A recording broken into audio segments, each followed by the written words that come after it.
خواتین و حضرات، اگر آپ نے ابھی تک ہمارا نیا چینل ناولستان سبسکرائب نہیں کیا تو اسے سبسکرائب کر لیں۔ وہاں ملیں گے آپ کو اسلامی اور تاریخی ناولز۔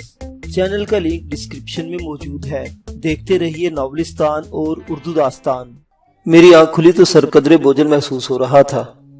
الماس بھائی میرے بیدار ہونے کے چند منٹ بعد ہی آ گئی۔ مطمئن رہو، سارا بندوبست ہو گیا ہے۔ ہم نے جیرے کو پیغام بھی پہنچا دیا ہے اور تمہاری ضمانت قبل از گرفتاری بھی کروا لی ہے۔ دراصل اس حرامی نے پولیس رپورٹ لے لی تھی، ورنہ خان صاحب پرچہ ہی نہ ہونے دیتے۔ الماس بھائی نے میرے اوپر قریباً ڈھیر ہوتے ہوئے کہا۔ مجھے الجھن سی ہوئی، لیکن میں اتنا خوفزدہ تھا کہ اس کے سامنے اس الجھن کا اظہار بھی کھل کر نہ کر سکا۔ نوری کوئی بھاگی نہیں جا رہی ہے نیف بہو، عورتیں ساری ایک جیسی ہی ہوتی ہیں، اس نے مجھ سے لپٹتے ہوئے کہا، اور اس فاحشہ نے اپنا خراج وصول کر لیا۔ دوسرے کمرے میں ایم پی خان صاحب نے بھی وہی سلوک نوری کے ساتھ اس کی رضامندی سے کیا تھا۔ میری حالت ایسے موت کے سزا یافتہ قیدی کی سی تھی جس کی واحد امید الماس بھائی سے بندھی ہوئی تھی۔ یہی وجہ تھی کہ میں اس کے اشاروں پر بندر کی طرح ناچ رہا تھا۔ شام ڈھلے تک میں بالکل نارمل ہو چکا تھا۔ مجھے یہ علم نہیں تھا کہ ان لوگوں نے اس کیس کو کیسے ہینڈل کیا، صرف اتنا پتا چلا کہ پراچا نے تمام معاملات کو سنبھال لیا تھا۔ نوری بھی مطمئن ہو گئی تھی۔ میرے لیے سب سے زیادہ تشفی آمیز بات یہی تھی۔ اس سے ملنے کے بعد ہی میں رات کو گھر پہنچا۔ خدا کا شکر تھا کہ گھر پولیس نہیں آئی تھی اور نہ ہی ابھی تک غنڈوں نے میرے گھر پر حملہ کیا تھا، اور مطلب یہی تھا کہ جیرے کو ان لوگوں نے قابو کر لیا ہے۔ میں بڑے آرام سے سیڑھیاں چڑھتا اپنے کمرے میں پہنچا تو والد صاحب ابھی تک جاگ رہے تھے، شاید میرے ہی منتظر تھے۔ کہاں سے آ رہے ہو؟ انہوں نے چھپتے ہی دریافت کیا۔ کام سے۔ آپ کو کتنی مرتبہ بتاؤں کہ میں نے پارٹ ٹائم نوکری کی ہوئی ہے؟ میں نے بظاہر معمول کا بہانہ کیا۔ بکواس بند کر، ذلیل انسان، تو نے میری سفید داڑھی پر گندگی پھینکی ہے۔ گھٹیا آدمی، سارے بازار میں تیرے اس مراسن کے ساتھ معاشقے کے چرچے ہو رہے ہیں۔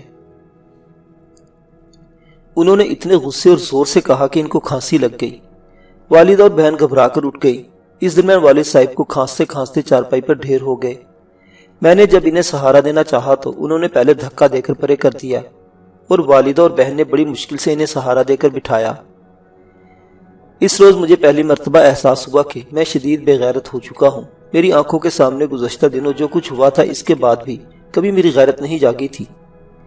آج میری آنکھوں کے سامنے نوری نے خان صاحب کے ساتھ رنگ رلیاں منائی تھی اور میرے کانوں پر جوں تک نہیں رینگی تھی، حالانکہ مجھے غصے سے پھٹ جانا چاہیے تھا۔ اور اب جب میرے والد نے میری واردات سے آگاہ کیا تو مجھے کچھ بھی نہیں ہوا تھا۔ اس بات کی سمجھ تو آ گئی تھی کہ کونسلر محمد یار کے لڑکے جیدے نے سارے بازار کو میری اور نوری کے معاشقے کی خبر کر دی ہوگی۔ یقیناً مسجد میں کچھ لوگوں نے والد صاحب کو بھی ان کے صاحبزادے کے کارنامے پر شرم دلائی ہوگی، لیکن والد کی حالت دیکھ کر میرے دماغ پر سوار فطور میں کوئی کمی نہیں آئی تھی۔ میں نے سوچا کہ اب مجھے نوری کی محبت ایک چیلنج کی طرح قبول کر لینی چاہیے۔ رات گئے میری ماں میری منت سماجت کرتی رہی کہ میں اپنی گندی حرکتوں سے باز آ جاؤں، لیکن میں نے نہ صرف یہ کہا کہ اپنا کوئی جرم ماننے سے انکار کر دیا، بلکہ یہ بھی بتا دیا کہ جیدے نے میرے خلاف جھوٹی الزام تراشی کی ہے، کیونکہ میرا اور اس کا جھگڑا ہوا تھا۔ تھکار کر والدہ بھی اپنے بستر پر لیٹ گئی۔ ساری رات مجھے نیند نہیں آئی، میں کروٹیں بدلتا رہا۔ نوری کی فلم باؤمین کی فلم کی طرح میرے دل و دماغ پر چلتی رہی، بجائے اپنے والد کی بات پر شرم کرنے کے جیدے کے لیے میرا خون کھولتا رہا۔ میرا جی چاہتا تھا تمام احتیاطیں بالائے طاق رکھ کر ابھی جاؤں اور اس کا گلا دبا دوں۔ اس حرامی نے مجھے سارے شہر میں بدنام کر دیا تھا۔ اس میں قصور جیدے کا بھی نہیں تھا۔ اس کے اور میرے والدین ایک ہی شہر کے رہنے والے تھے۔ اگر اس کا باپ معاشرے میں برائی کا سمبل تھا تو میرا باپ تیل کی علامت۔ والدہ بتایا کرتی تھی کہ بچپن میں دونوں لدھیانے میں اچھے دوست تھے، اور مولوی صاحب کونسلر محمد یار کو اس ناطے سمجھایا کرتے تھے کہ حرام کاری سے باز آ جاؤ اور اپنی اولاد کو حرام نہ کھلاؤ، ورنہ دنیا ہی اس کے لیے جہنم بن جائے گی۔ کونسلر محمد یار ہمارے گھر عید شب برات پر ضرور آیا کرتا تھا اور والد صاحب کو ایک ہی بات کہا کرتا تھا، حرام حلال کا کچھ تعلق اس بات سے نہیں ہوتا، جس اولاد نے خراب ہونا ہو وہ ہو ہی جاتی ہے، اور جس نے نہ ہونا ہو وہ نہیں ہوتی۔ وہ اکثر کہا کرتا تھا، مولوی صاحب پیغمبروں کے بیٹے بھی گمراہ ہو گئے تھے اور گمراہوں کی اولاد کو اولیاء مل گئی تھی۔ مجھے آج اس کی باتیں سچ معلوم ہو رہی تھی۔ میرے والد نے ساری زندگی ہمارے منہ میں حرام کا لقمہ تک نہیں آنے دیا تھا، لیکن میں گمراہ ہو چکا تھا۔ میں جانتا تھا اپنی عادت کے مطابق والد صاحب یار محمد کونسلر اور اس کے لڑکوں پر بلا خوف اور بلا جھجک تنقید کر دیا کرتے تھے۔ محمد یار نے کبھی اپنے مولوی یار کی بات کا برا نہیں منایا تھا، لیکن اس کے لڑکوں کے لیے اب یہ سب کچھ ناقابل برداشت ہوتا جا رہا تھا۔ میں نے کئی مرتبہ والد صاحب سے درخواست کی تھی کہ وہ انہیں اپنے حال میں رہنے دیں۔ کیوں رہنے دوں؟ میرے بھتیجے ہیں، کل خدا کی عدالت میں کیا منہ لے کر جاؤں گا؟ اپنا فرض پورا نہ کروں؟ صدیوں سے وہاں لدھیانے میں ہمارے آباء و اجداد اکٹھے رہتے آئے ہیں، یہاں آ کر ہمارا خون پانی ہو جائے گا؟ وہ ہمیشہ اس سے ملتا جلتا جواب دیا کرتے تھے، اچھا بابا، جیسی آپ کی مرضی، میں یہ کہہ کر جان چھڑا لیتا۔ میں سوچ رہا تھا، اب جب محمد یار کے لڑکے کو موقع ملا ہے کہ مولوی صاحب کو سرے بازار ننگا کر سکے، وہ کیوں نہیں کرے گا؟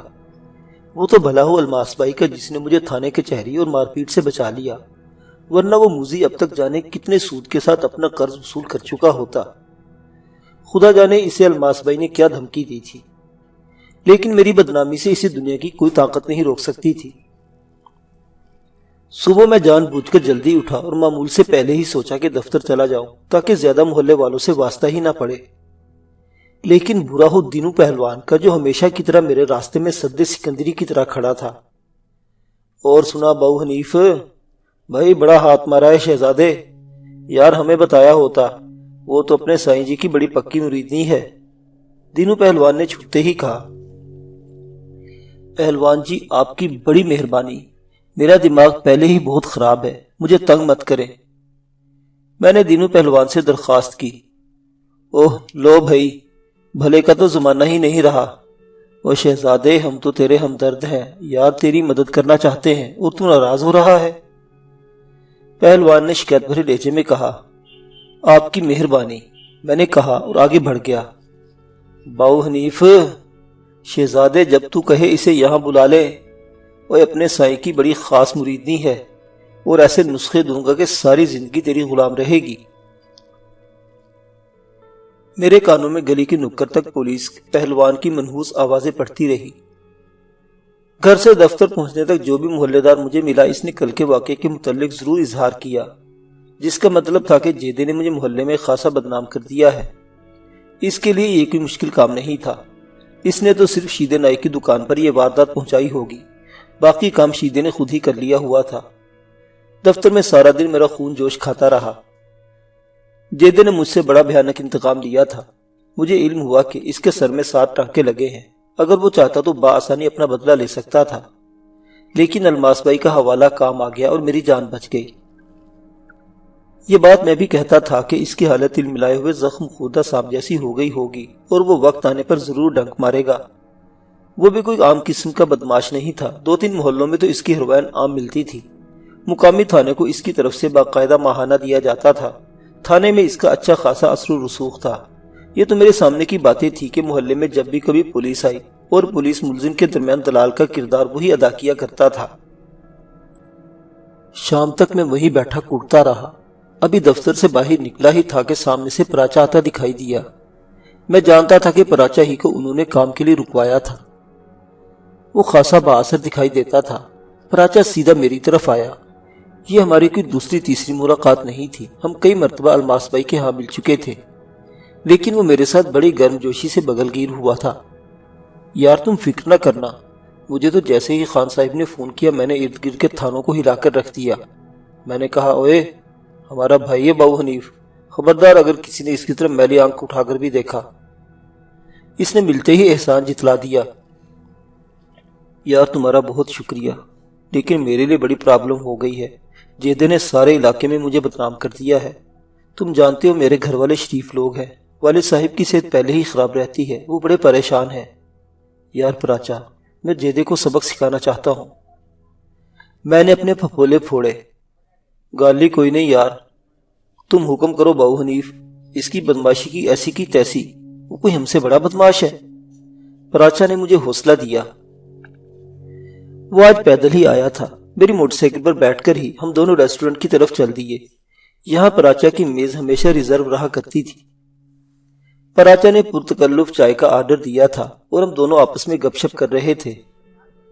دیکھو حنیف یار، ہم دونوں ایک ہی کلاس کے ہیں، مجھے اس بات کی پرواہ نہیں کہ تم الباس بھائی سے پہلے کی طرح یہ بات بھی کرو گے یا نہیں، لیکن میرا فرض ہے کہ جب تمہیں دوست کہا ہے تو تمہارے ساتھ دوستی کا حق بھی ادا کروں۔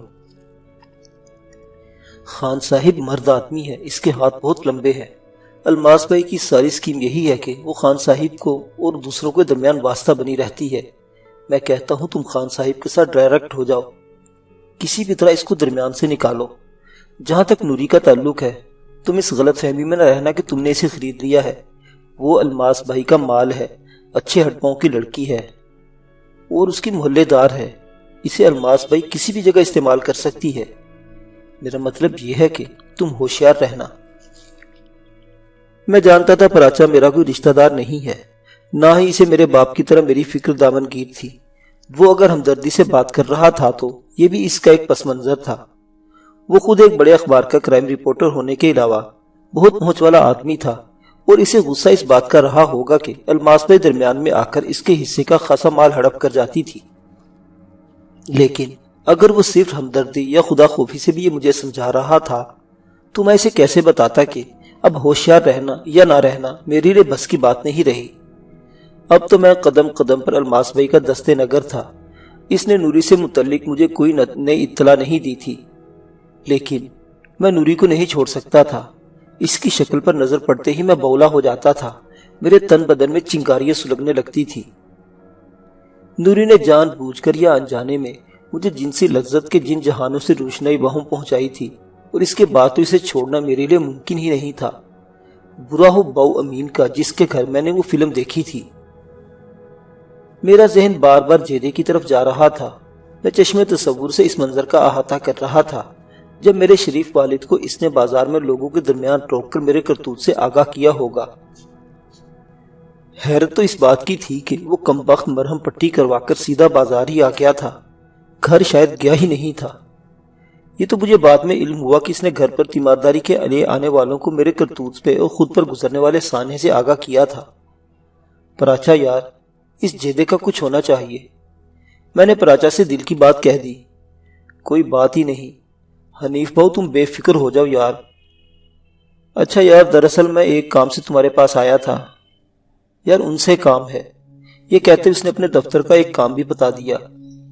مجھے اس پر کوئی تعجب نہ ہوا، کیونکہ یہ دنیا تو اس ہاتھ دو اور اس ہاتھ لو کے اصولوں پر قائم ہے۔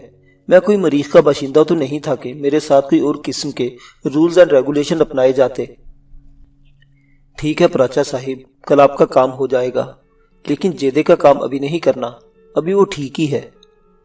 پراچا، مجھے اپنی بے عزتی کا افسوس نہیں ہے، میں کوئی ایسا عزت دار آدمی بھی نہیں ہوں، لیکن میرے باپ نے ساری زندگی محنت کر کے عزت کے علاوہ کمایا ہی کیا تھا؟ اس کی تو ساری زندگی کی کمائی چھن گئی ہے۔ نہ جانے کیوں یہ بات کہتے ہوئے میرے آواز بھر آ گئی۔ یار بہو حنیف، تو ہمارا بھائی ہے، اس کی ایسی کی تیسی ایسا بندوبست کراؤں گا کہ ساری زندگی یاد رکھے گا، پراچا نے مجھے تسلی دیتے ہوئے کہا۔ تھوڑی دیر ادھر ادھر کی باتیں کرنے کے بعد بالآخر ہم اگلے روز الماس بھائی کے ہاں ملنے کا وعدہ کر کے الگ ہو گئے۔